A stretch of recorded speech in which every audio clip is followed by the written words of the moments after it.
يا مساء الفل على كل الناس اللي بيسمعوا بودكاست الكتابة فكرة، وحلقة جديدة من سلسلة ليه رمضان اللي بنتكلم فيها عن مسلسلات رمضان. وحلقتنا دي مراجعة لواحد من أفضل مسلسلات رمضان السنة دي، وهو مسلسل ظلم المصطبة لإياد نصار، فتحي عبد الوهاب، ريهام عبد الغفور، أحمد عزمي وبسمة. التأليف كان في البداية لمحمد رجاء، والإخراج لهاني خليفة، وبعد كده التأليف بقى لأحمد فوزي صالح وإسلام حافظ، والإخراج لمحمد علي مع تعاون فني لعمرو موسى. أعتقد الرصة دي كفاية توضح المشكلة اللي عانى منها المسلسل، وإن المسلسل عرف يعدي كويس بعد الرصة اللي قلتها دي حاجة تتحسب له والله.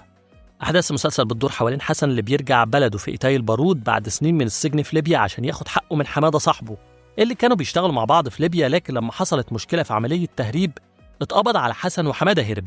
وأما بيرجع حسن بيلاقي إن مش بس حمادة استفاد ماديا من الوقت اللي كان مسجون فيه، لا ده كمان اتجوز حبيبته القديمة هند. ومع ظهور حسن بيبتدي الصراع بينه وبين حمادة في البداية حوالين أحقية حسن في الفلوس، لكن الصراع بيتطور بعد كده لشكوك حمادة في إن هند عاوزة تسيبه علشان ترجع لحبيبها القديم حسن، في الوقت اللي هند أساساً بتعاني من سوء معاملة حمادة ليها وبتفكر في الطلاق من قبل ظهور حسن، وطلبها الطلاق بيعزز شكوك حمادة فيها، وبتنطلق الأحداث من هذا الصراع الثلاثي. اللي قلته ده اللي اتبنى عليه أحداث المسلسل، وده تقدر تشوفه كله في الحلقة الأولى، وده يخليه كان المسلسل صاحب الانطلاقة الأقوى في رمضان. اسم المسلسل جاي من المثل الريفي ظلم المصطبة والعدل المحكمة، واللي معناه إن في ناس كتير بتلجأ للأحكام اللي قايمة على الأعراف حتى لو كان حكمها غلط، وبيكون حكمها فوق القانون.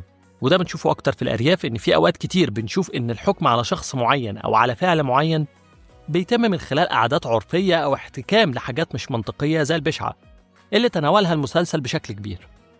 وإن الاحتكام لأعداد المصاطب والعرف ساعات كتير بيخلي شخص ما ياخدش حقه ويظهر بمظهر الظالم، أو ما يقدرش حتى إنه يدافع عن نفسه، زي ما حصل مع حسن بعد رجوعه من ليبيا. الناس كلها كانت مصدقة كدبة حمادة إن حسن خد الفلوس وهرب على إيطاليا واتجوز هناك، ومحدش حاول يسمع حسن. أو زي ما حصل مع هند لما تم اتهامها بالخيانة وما عندهاش أي فرصة تدافع عن نفسها إلا عن طريق البشعة. السيناريو اتكلم عن ظلم الأحكام دي، وإن لت وعجن المجتمعات الصغيرة، وإزاي كلمة أو حكاية بتتقال من غير ما نتأكد منها أو بتتقال من غير حساب بتتحول لإعصار بياخد في سكتها كل حاجة. حقيقي السيناريو كان مبهر في النقطة دي، والمسلسل كان حلو قوي لحد ما وصلنا للحلقة التاسعة، ودي كانت بداية إن الكيرف بتاع المسلسل ابتدى ينزل، وده متزامن مع تغيير المؤلف والمخرج. والكلام ده مش بنيجي بيه على المؤلف، لكن هو اللي حصل يتصنف تحت بند اختلاف الرؤية. المسلسل كان ماشي برؤية معينة، وبعدين دخل عليه حد تاني برؤية مختلفة، وده اللي أثر على المسلسل. فكيرف المسلسل ابتدى ينزل تدريجيا عن الأول لأن الرؤية اتغيرت.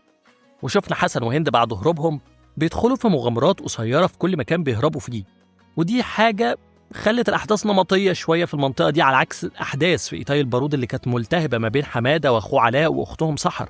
أحداث كتير وجوانب كتير شفناها خلت الأحداث منتعشة أكتر، واتحط خطوط جيدة زي خط أختهم سحر اللي كانت بتكلم حد غير جوزها. بس كان واضح برضو إن الكتابة في النهاية ابتدت تتأثر، وشفنا خطوط غير مكتملة زي خط أختهم سحر، أو خطوط مستعجلة ما عملناش بيها حاجة زي جواز الشيخ علاء من رحاب.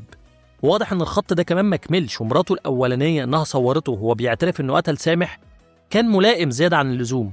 واضح إنه كان من ضمن منطقة الاستسهال، أو مش هقول استسهال، هو استعجال إننا نخلص، لأن الكتابة اتأثرت برؤية مختلفة، وبالتالي كان المسلسل محتاج إنه يلحق يلم أوراقه ويمشي. بس اللي وصلنا له كويس هو نهاية المسلسل اللي جت منطقية، على الرغم إن كان فيها برضو شوية تسرع واضح.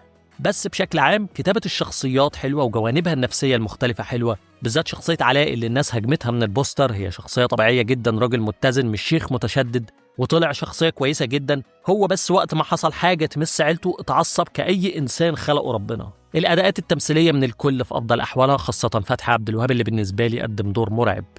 تقييم المسلسل بالنسبة لي 8.5 من 10، كان هيبقى متكامل لو تم تأجيله بسبب تغيير المؤلف والمخرج من غير ما نستعجل نخرجه للنور.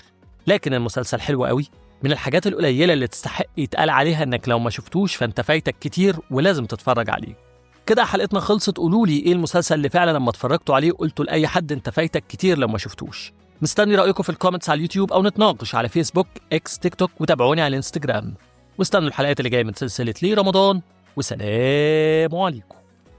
سلسلة ليه رمضان من بودكاست الكتابة فكرة مع عادل أبو الفضل، براندنج وديزاين أحمد رأفت وروان محمد. وشكر خاص لكارمن السراج ويوسف باسيلي.